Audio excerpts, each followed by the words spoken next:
Hello everyone, দেখে বুঝতেই পারছো ঘুম থেকে উঠে বসেছি। আর হ্যাঁ, এটা দুপুরবেলাতেই। তো এখানে হচ্ছে সমস্ত কিছু খাবার দাবার জিনিসপত্র প্যাকিং করা চলছে, দেখে বুঝতেই পারছো এক টোটো জিনিসপত্র। আর এখানে আমার মা সুন্দরী দাঁড়িয়ে রয়েছে, আমি বলেছি ভিডিও করব, তাই এগিয়ে আসছিল আমার দিকে। আসলে আমার মা বাবা কেদারনাথ থেকে ফেরার পরে এখন গেল হচ্ছে অমরনাথ। তো অমরনাথের যাত্রা আমার মা বাবার ভালো করে কাটুক, ট্যুরে গিয়েছে ওরা সকলে মিলে।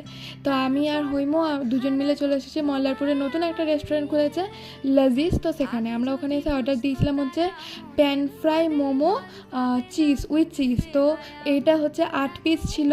এখানে দেখতেই পাচ্ছ গ্রেভি গ্রেভি ব্যাপারটা। আর ভিতরে স্টাফিংটা চিকেন ছিল না ভেজ ছিল জানি না, তবে আমার আর হৈমোর দুজনেরই চিকেনই মনে হয়েছে। আসলে মেনুতে কোথাও লেখা ছিল না চিকেন, সেই জন্য আমরা কনফিউজ হয়ে গিয়েছিলাম। এটা 100 টাকায় 8 পিস এরকম একটা খাবার বেশ ভালোই হয়েছে।